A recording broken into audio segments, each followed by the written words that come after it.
Hello friends, welcome to Anand Sagar learning classes. मैं हूं रुपेश जैन और आज हम चर्चा करेंगे रिफ्रैक्शन ऑफ लाइट पर, मतलब कि प्रकाश के अपवर्तन पर। पिछली क्लास में हमने प्रकाश का परावर्तन कंप्लीट किया है। चलिए आज हम चर्चा करेंगे प्रकाश के अपवर्तन पर। फटाफट चैनल को सब्सक्राइब कर दीजिए, ज़्यादा से ज़्यादा वीडियो को लाइक कीजिए, शेयर कीजिए। चलिए, क्या होता है प्रकाश का अपवर्तन? जब प्रकाश किरण एक माध्यम से दूसरे माध्यम में जाती है तो अपने मार्ग से विचलित हो जाती है। ठीक है, इसे ही क्या कहते हैं? प्रकाश का अपवर्तन कहते हैं। मतलब कि शॉर्ट में कहें तो bending of light rays in different medium. Bending of light rays in different medium. प्रकाश किरण मुड़ जाती है और दूसरे मार्ग में विचलित होकर गमन करने लगती है, इसे क्या कहते हैं? प्रकाश का अपवर्तन कहते हैं। अब कैसे अपवर्तित होती है ये भी देख लीजिए। मान लो कि ये आपका जल है, पानी है, ये एक माध्यम है। ठीक है, एक और माध्यम ले लेते हैं, वायु ले लेते हैं, हवा ले लेते हैं। तो ये आपका हवा हो गया, ठीक है। और इस कलर में ये आपका जल हो गया। अब यहाँ पर एक नॉर्मल भी बना लेते हैं, तो ये हमने नॉर्मल बना लिया। ठीक है, अब आपका एक लाइट आती है, यहाँ से प्रकाश किरण आती है, ये इस प्रकार से आई। इसे इस मार्ग पर जाना था लेकिन ये मार्ग भटक जाती है तो कुछ इस तरफ अभिलंब की तरफ झुक गई। ठीक है, तो एक कंडीशन ऐसी होती है जब प्रकाश किरण अभिलंब की तरफ झुक जाती है और एक कंडीशन ऐसी होती है जब अभिलंब से दूर हट जाती है अपवर्तित होकर। तो वो दोनों कंडीशन कब होती है वो मैं आपको बताता हूँ। अभी तो आपने ये समझा कि कैसे प्रकाश किरण बैंड होती है, मुड़ जाती है और विचलित होकर दूसरे मार्ग में गमन करती है। ठीक है, इसे अपवर्तन कहते हैं। तो उस कंडीशन को बताने के लिए आपको जानना होगा कि मीडियम दो प्रकार के होते हैं, एक डेंसर मीडियम और दूसरा होता है रेयर मीडियम, मतलब कि सघन माध्यम और विरल माध्यम। सघन माध्यम क्या होता है? जिसकी डेंसिटी ज़्यादा होती है, जिसका घनत्व अधिक होता है। मतलब घनत्व अधिक मतलब इसके क्या होते हैं, जो अणु होते हैं वो पास पास होते हैं। ठीक है, लेकिन जो विरल माध्यम होता है उसके जो अणु होते हैं वो दूर दूर होते हैं, इसकी डेंसिटी कम होती है। ठीक है, तो विरल माध्यम जैसे हो गया वायु। ठीक है, सघन माध्यम हमने ले लिया जल या कांच, ठीक है, ग्लास, वाटर, ये सब क्या होगा? सघन माध्यम में आ गए। तो फॉर एग्जांपल देख लेते हैं कि निर्वात में प्रकाश की जो वेलोसिटी, लाइट की जो वेलोसिटी है होती है, प्रकाश का जो वेग होता है 3 × 10⁸ मीटर पर सेकेंड होता है। ठीक है, ये सर्वाधिक डेंसिटी है, सर्वाधिक वेलोसिटी है। ठीक है, तो जैसे जैसे अब डेंसिटी बढ़ता जाएगा वैसे वैसे वेलोसिटी कम होते जाएगी। ठीक है, अब माध्यम पर डिपेंड करता है। तो वो दोनों कंडीशन मैं आपको बता देता हूँ कि कब अभिलंब की तरफ झुकती है प्रकाश किरण, कब अभिलंब से दूर हो जाती है। तो जब प्रकाश किरण विरल माध्यम से सघन माध्यम में आती है, देखो ये विरल है वायु और सघन माध्यम है आपका जल। ठीक है, तो जब प्रकाश किरण विरल माध्यम से सघन माध्यम में आएगी, डेंसिटी आपकी बढ़ जाएगी, मतलब कि ये अब क्या होगी, इसकी प्रकाश की चल कम हो जाएगी और अभिलंब की तरफ ये झुक जाएगी। इधर ना जाकर ये क्या है, इस तरफ झुक गई अभिलंब की तरफ। ठीक है, अब हम उल्टी बात कर लेते हैं। जब सघन माध्यम, मतलब कांच ले लिया हमने एग्जांपल, सघन माध्यम से विरल माध्यम में जाती है, यहाँ पर हमने विरल ले लिया वायु। तो कुछ इस प्रकार से प्रकाश किरण को जाना था कि नहीं जाना था? जाना था ना। लेकिन ये देखो ये मुड़ गई है, अभिलंब से दूर हट गई है। क्यों? क्योंकि यहाँ पर विरल माध्यम में मॉलिक्यूल्स, मतलब जो अणु हैं वो दूर दूर होते हैं, जिसके कारण जो प्रकाश किरण है वो अभिलंब से दूर हटती हुई नजर आती है। ठीक है, तो अपवर्तन के भी दो नियम होते हैं, जिस प्रकार से परावर्तन के दो नियम थे। तो अपवर्तन का फर्स्ट रूल देखो कि आपतित किरण, अपवर्तित किरण और आपतन बिंदु पर अभिलंब तीनों एक ही तल में होते हैं। सेम परावर्तन की तरह इसका भी रूल है। दूसरा क्या बोलता है कि आपतन कोण की ज्या और अपवर्तन कोण की ज्या में एक निश्चित अनुपात होता है। ठीक है, इसे दूसरे माध्यम का पहले माध्यम के सापेक्ष अपवर्तनांक कहते हैं, मतलब कि रिफ्रैक्टिव इंडेक्स कहते हैं। पहले माध्यम के सापेक्ष दूसरे माध्यम का अपवर्तनांक कहते हैं इसे। ठीक है, तो इसमें अनुपात होता है कहाँ? आपतन कोण की ज्या और अपवर्तन कोण की ज्या के मध्य एक निश्चित अनुपात होता है। तो दूसरे माध्यम का पहले माध्यम के सापेक्ष अपवर्तनांक, इसे पहली बात तो म्यू से डिनोट करते हैं। ठीक है, अब यदि दूसरे माध्यम का अपवर्तनांक लेना है पहले माध्यम के सापेक्ष तो उसे ऐसे लिखेंगे या फिर ऐसे लिखेंगे। ठीक है, अब इसका फॉर्मूला क्या बन जाएगा, साइन आई, मतलब बता देता हूँ, sine I upon sine R. I मतलब आपका एंगल ऑफ इंसिडेंस और आर मतलब एंगल ऑफ रिफ्रैक्शन। ठीक है, मतलब कि पर आपतित कोण और अपवर्तित कोण। तो इसका मतलब ये हुआ कि दूसरे माध्यम का पहले माध्यम के सापेक्ष अपवर्तनांक, और इसे ही हम क्या कहते हैं, स्नेल का नियम कहते हैं। इसे ही हम क्या कहते हैं, स्नेल का नियम कहते हैं। इसे याद रखना, जो सेकेंड रूल है वो आपका स्नेल का नियम बताता है। कुछ और बेसिक पॉइंट जान लो आप, एग्ज़ाम में या आपके कूट में क्वेश्चन पूछ सकते हैं कि दो भिन्न मीडियम का या दो अलग अलग माध्यमों का अपवर्तनांक कभी भी शून्य नहीं हो सकता है। ठीक है, दूसरा रूल क्या बोलता है कि अभिलंब की दिशा में, ये देखो मैंने परावर्तन में भी बताया था कि अभिलंब की दिशा में, थोड़ा सा मैं इसे नीचे ले लेता हूँ वरना डिस्टर्ब करेगा। ठीक है, ये हमारा सरफेस हो गया, यहाँ पर ये हमारा नॉर्मल हो गया, ये नॉर्मल है, अभिलंब है। ठीक है, तो अभिलंब की दिशा में यदि कोई लाइट रे आती है, ये हमने एक लाइट भेजी अभिलंब की दिशा में, तो वो कहीं भी नहीं मुड़ती, सीधे आती है और सीधे अपवर्तित होती है। मतलब जो आपका आई की जो वैल्यू होगा वो भी जीरो होगा और आर की जो वैल्यू होगी वो भी जीरो होगी, कोई भी इसमें चेंजेस नहीं होगा, सीधी सीधी लाइट निकल जाती है। ठीक है, अब अपवर्तनांक के प्रकार देख लेते हैं कि अपवर्तनांक दो प्रकार के होते हैं, एक होता है निरपेक्ष अपवर्तनांक और दूसरा होता है सापेक्ष अपवर्तनांक। मतलब एब्सोल्यूट रिफ्रैक्टिव इंडेक्स और रिलेटिव रिफ्रैक्टिव इंडेक्स। तो निरपेक्ष अपवर्तनांक क्या होता है, जब कोई प्रकाश किरण निर्वात मतलब कि वायु से चलकर वायु में ही प्रवेश करती है। ठीक है, मतलब पहला मीडियम भी उसका निर्वात हो, दूसरा मीडियम भी निर्वात हो, तो इसे हम क्या कहते हैं, निरपेक्ष अपवर्तनांक कहते हैं।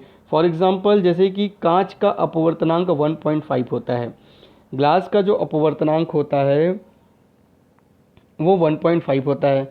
ठीक है, सॉरी मैंने गलत कह दिया था कि जब कोई प्रकाश किरण निर्वात से निकलकर किसी दूसरे माध्यम में जाती है, वायु से वायु में जाए या वायु से किसी और दूसरे सघन माध्यम में, डेंसर माध्यम में भी जाए, तो वो क्या कहलाती है, निरपेक्ष, और उसमें जो अपवर्तन होता है उसे निरपेक्ष अपवर्तनांक कहते हैं। जैसे कांच का वायु के सापेक्ष अपवर्तनांक कितना होता है, 1.5 होता है।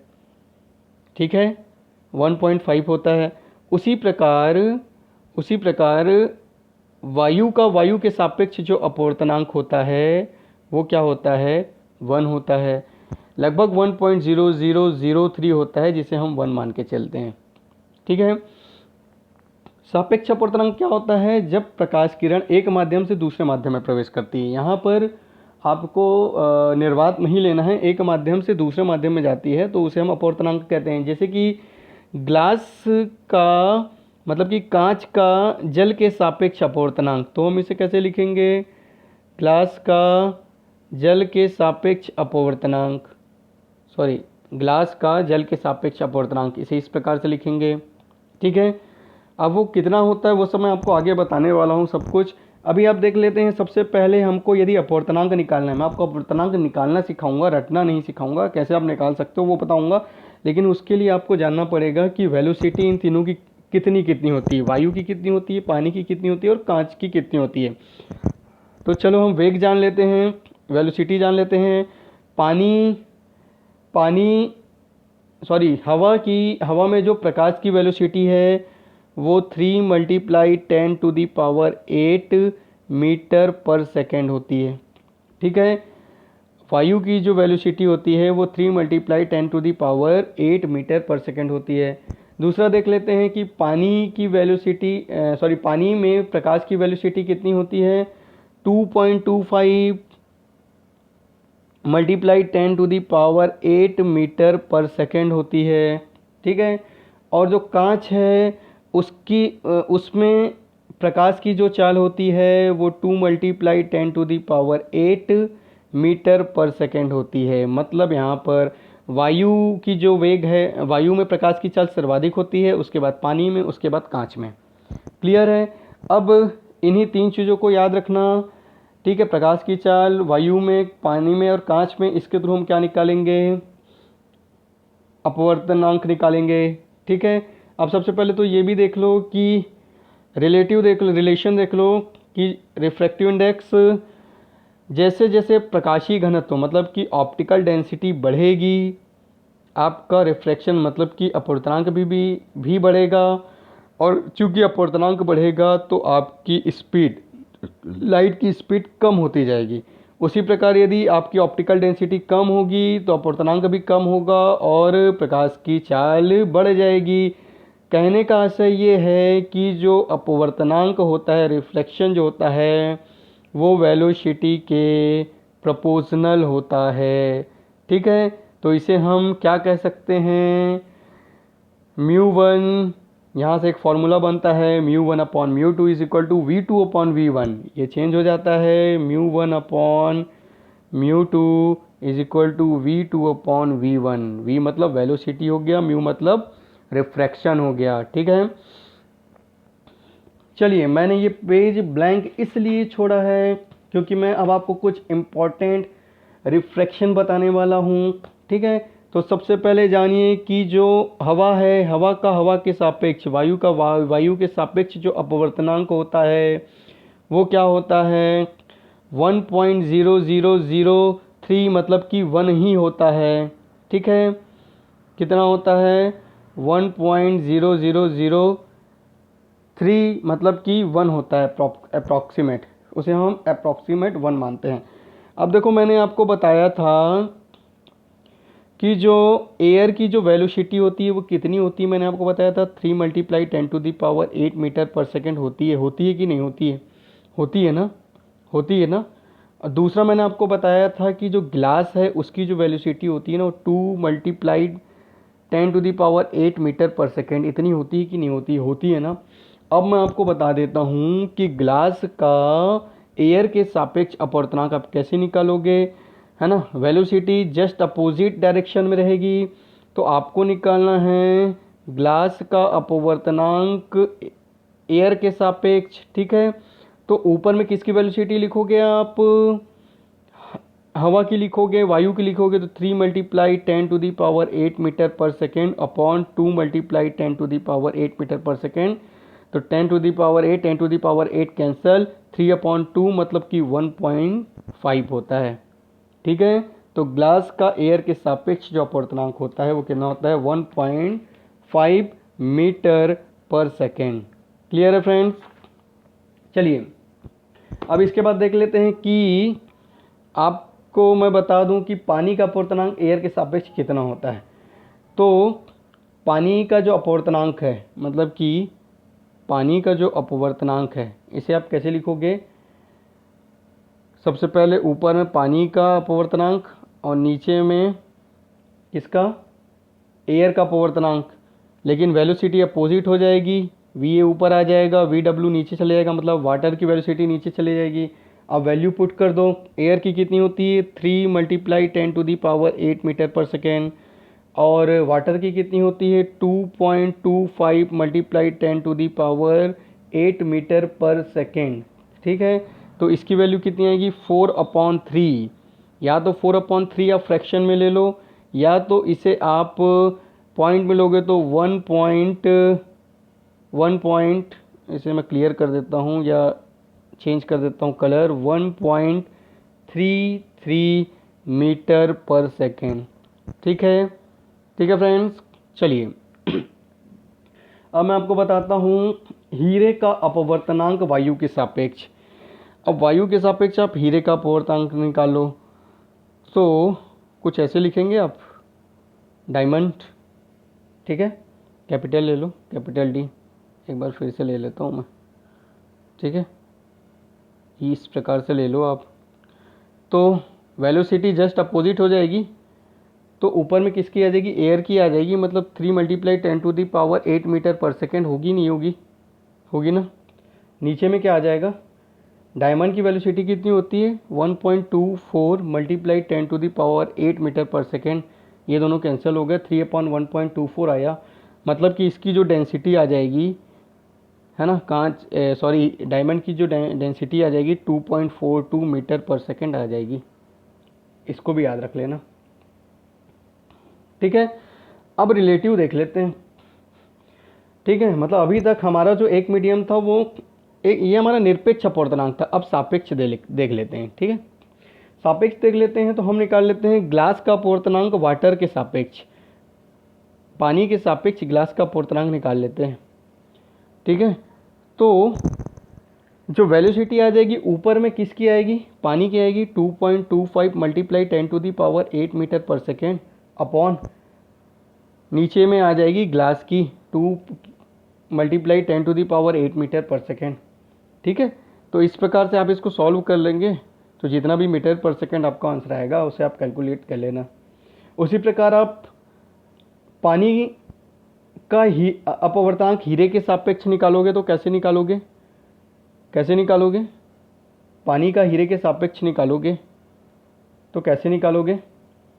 ऊपर में क्या आ जाएगा, वेलोसिटी आ जाएगी डायमंड की 1.24 मल्टीप्लाई 10⁸ मीटर पर सेकेंड अपॉन नीचे में आ जाएगी वाटर की वेलोसिटी 2.25 मल्टीप्लाई 10⁸ मीटर पर सेकेंड। अब इसको आप कैलकुलेट कर लेना, ठीक है। तो कुल मिला के आपको इतना समझ में आया कि जो हवा का एयर का जो अपवर्तनांक था 1 था, कांच का जो अपवर्तनांक था वो कितना था 1.5 था, पानी का जो अपवर्तनांक था वो कितना था 1.33 या फिर 4/3 था, ठीक है। और लास्ट में हमने डायमंड का देखा तो डायमंड का जो अपवर्तनांक था वो 2.24 मीटर पर सेकेंड था कि नहीं था ना। चलो, इसलिए मैंने ये स्पेस छोड़ा था। अब फटाफट देख लेते हैं अपवर्तनांक की निर्भरता किस पर डिपेंड होते हैं, कौन कौन से कारक इसको प्रभावित करते हैं। तो सबसे पहले देख लेते हैं कि मीडियम के जोड़े पर, है ना, माध्यम के जोड़े की प्रकृति पर, ठीक है। तो विरल माध्यम के सापेक्ष सघन माध्यम का जो अपवर्तनांक है 1 से अधिक होता है। जब आप सापेक्ष माध्यम सघन माध्यम का जब आप अपवर्तनांक निकाल रहे हो विरल माध्यम के सापेक्ष तो 1 से अधिक होगा, लेकिन इसी के अपोजिट क्या होगा, सघन माध्यम के सापेक्ष जब आप विरल माध्यम का अपवर्तनांक निकालोगे तो 1 से कम होगा। इस पॉइंट को याद कर लेना। कूट में यहाँ से क्वेश्चन पूछता है 4 ऑप्शन में देखे। दूसरा क्या है, माध्यम की भौतिक स्थिति पर, मतलब माध्यम का यदि घनत्व अधिक है तो उसका अपवर्तनांक भी अधिक होगा। भाई जितनी डेंसिटी होगी उसके मॉलिक्यूल्स, उसके अणु पास पास होंगे कि नहीं होंगे, तो जितने पास होंगे उसका अपवर्तनांक उतना ज़्यादा होगा, उतना ज़्यादा प्रभावित करेगी वो, ठीक है। तीसरा बोलता है कि प्रकाश के रंग पर किसी लाइट का किसी माध्यम का अपवर्तनांक बैंगनी रंग के लिए सबसे ज़्यादा होता है। यदि बैंगनी रंग है तो अपवर्तनांक सबसे ज़्यादा होगा और लाल रंग के लिए सबसे कम होगा, ठीक है। यहाँ से इस टेबल से भी 1-2 आपके क्वेश्चन बनेंगे कि निरपेक्ष अपवर्तनांक का मान सदैव 1 से अधिक होता है क्योंकि प्रकाश की निर्वात में चाल सदैव माध्यम में, ठीक है, क्योंकि प्रकाश की निर्वात में चाल सदैव अन्य माध्यम में प्रकाश की चाल से अधिक होती है। दूसरा पॉइंट है कि वायु का जो निरपेक्ष अपवर्तनांक है इतना होता है 1.003, परंतु उसे हम 1 मानते हैं, ये भी आपको मैंने बताया। ये कूट वाला क्वेश्चन बनेगा तीसरा वाला कि प्रकाश एक माध्यम से दूसरे माध्यम में प्रवेश करती है तो फर्स्ट उसकी आवृत्ति एवं रंग नहीं बदलता है, ठीक है, उसकी फ्रिक्वेंसी और कलर नहीं बदलता है, उसकी तीव्रता बदल जाती है, स्पीड बदल जाती है, उसकी चाल बदल जाती है, ठीक है, उसका तरंग धैर्य बदल जाता है। और लास्ट में एक पॉइंट है कि अपवर्तनांक आपतन कोण पर निर्भर नहीं करता है, ठीक है। अब ये कुछ इंपॉर्टेंट मैंने आपको पहले ही बता दिए हैं। अपवर्तनांक निकालना, इसको आप रख सकते हैं, हीरे का 2.42 है ना, साधारण कांच का 1.5, पानी का 1.33 है ना, एयर का 1, तो इस प्रकार से आप इसे रख सकते हैं। अब इसके बाद फटाफट देख लेते हैं उत्क्रमणीयता का सिद्धांत। मैं इसी डायग्राम से आपको समझा देता हूँ उत्क्रमणीयता का सिद्धांत। ज़्यादा इसे जोर देने की ज़रूरत नहीं है, थ्योरी में इतनी बड़ी थ्योरी पढ़ने की ज़रूरत नहीं, इसी से मैं आपको समझा देता हूँ। थोड़ा सा डायग्राम छोटा कर लेता हूँ। अब देखिए उत्क्रमणीयता का सिद्धांत मतलब इसे कहते हैं रिवर्सिबिलिटी कहते हैं। कैसे रिवर्सिबिलिटी, ये आपका अभिलंब हो गया, बारीक ले लेता हूँ मैं पेंसिल, ठीक है, ऑलरेडी बारीक है थोड़ा सा, ये आपका जो है ये नॉर्मल है, ठीक है। अब यहाँ से ये एक लाइट रे आती है, प्रकाश किरण आती है, तो ऊपर में वायु है, ये देखो ये वायु है, मतलब ये विरल माध्यम है और कांच इसके लिए सघन माध्यम है। तो ये अभिलंब की तरफ झुकेगी कि अभिलंब से दूर हो जाएगी? अभिलंब की तरफ झुकेगी ना, जब विरल से सघन माध्यम में आई तो ये अभिलंब की तरफ झुक गई। ये देखो अभिलंब की तरफ झुक गई। अब कांच से किस में जाएगी? ये पानी में जाएगी। तो पानी क्या है? पानी क्या है? सघन माध्यम है। लेकिन जब हम कांच की बात करेंगे तो यहाँ पर जब वो कांच से पानी में जाएगी तो अभिलंब से कुछ इस प्रकार से दूर हट जाएगी। दूर हट जाएगी कि नहीं हट जाएगी? दूर हट जाएगी ना, ठीक है। ये देखो अभी अभिलंब से दूर हट गई, ठीक है। अब हमने क्या किया, यहाँ पर पानी में एक कांच का टुकड़ा रख दिया, MN जो भी आप बोलो इसका नाम दे दो।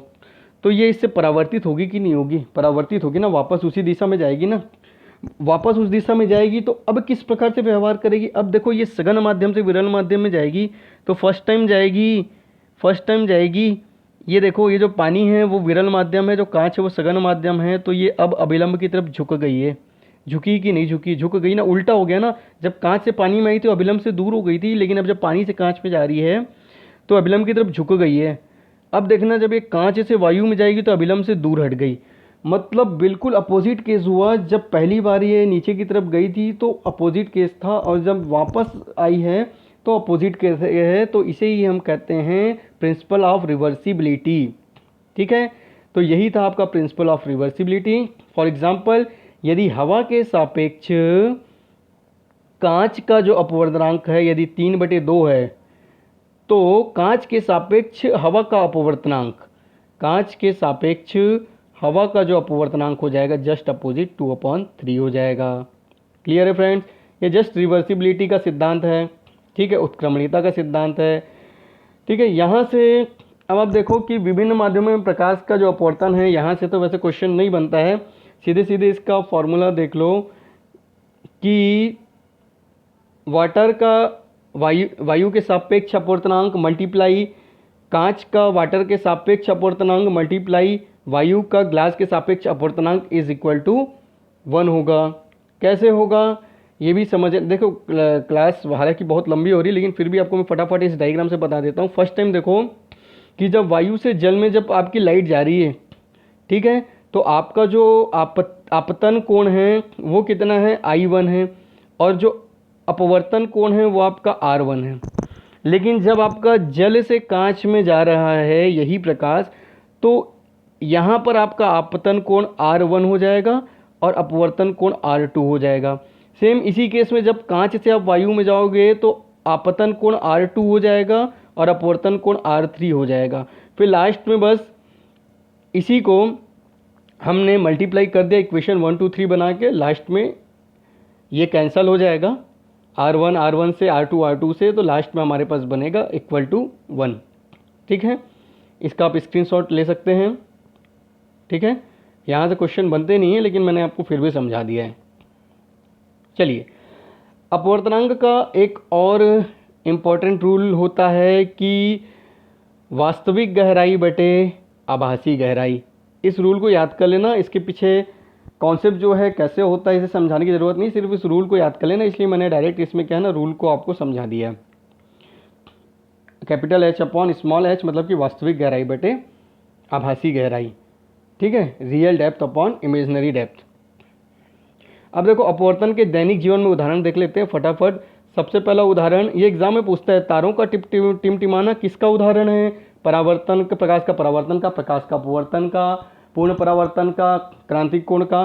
तो यहाँ से आपका ये जो तारों का टिमटिमाना है वो किसका उदाहरण है? प्रकाश के अपवर्तन का, प्रकाश का अपवर्तन का। तारे कैसे टिमटिमाते हैं भाई? अलग अलग माध्यम में जाती है प्रकाश किरण, अलग अलग माध्यम में जाती है। तो कभी वो प्रकाश की किरण अभिलंब की तरफ झुकेगी, कभी दूसरी दिशा में विचलन होगा, तो अलग अलग मार्ग बदलती है। इसलिए हमको तारे टिमटिमाते हुए, प्रकाश की किरण हमको अलग अलग माध्यम में जाती है इसलिए हमको तारे चमचमाते हुए दिखाई देते हैं, ठीक है। अभी दूसरा एग्जांपल देख लो कि पानी में अंशतः डूबी हुई जो छड़ है वो टेढ़ी हमको क्यों दिखाई देती है? क्यों देती है? क्योंकि भाई देखो ये आपकी एक रॉड है, ये रॉड कुछ इस प्रकार से आपको दिखाई देनी थी। ये नाम दे देते हैं C, जहाँ से टच है उसको B, और यहाँ पर नाम दे देते हैं A। तो BA जो भाग है वो क्या है ना, पानी में डूबा हुआ है। BA जो भाग है वो पानी में डूबा हुआ है।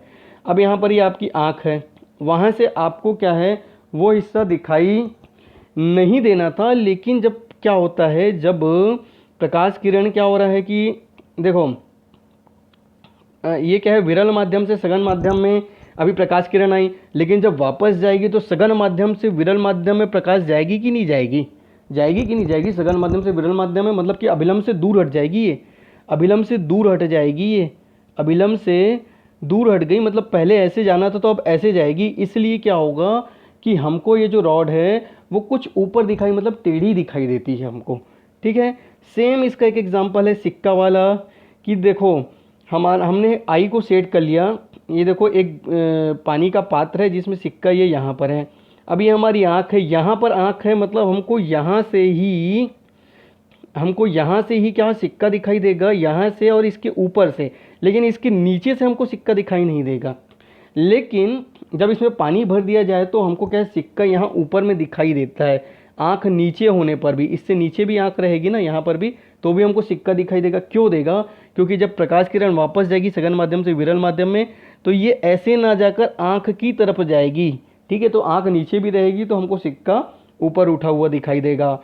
ठीक है, एक और एग्जाम्पल देख लेते हैं कि स्वच्छ जल के तालाब की गहराई वास्तविक गहराई से कम प्रतीत होती है। ठीक है, इसका एग्जाम्पल ये भी बन सकता है कि शिकार करने वाले क्या है ना, मछली के लिए जब निशाना करते हैं तो कुछ ज़्यादा गहराई पर निशाना करते हैं, क्योंकि मछली ऊपर उठी हुई दिखाई देती है। क्यों देती है, क्योंकि देखो तालाब की जो आभासी गहराई है उसकी वास्तविक गहराई से कम प्रतीत इसलिए होती है क्योंकि वायु के सापेक्ष जल का अपवर्तनांक क्या होता है, 4/3 होता है। वायु के सापेक्ष जल का अपवर्तनांक 4/3 होता है, मतलब 4/3 बराबर वास्तविक गहराई बटे आभासी गहराई। अब इसको आप साइड चेंज कर दो तो आभासी गहराई बराबर क्या हो जाएगा, 3/4 मल्टीप्लाई वास्तविक गहराई। ठीक है, मतलब जो आभासी गहराई जो है ना वो वास्तविक गहराई का 3/4 गुना दिखाई देता है। इसलिए सतह कुछ हमको ऊपर उठी हुई दिखाई देती है। स्वच्छ जल में जितना स्वच्छ जल होगा सतह उतना ऊपर दिखाई देगी।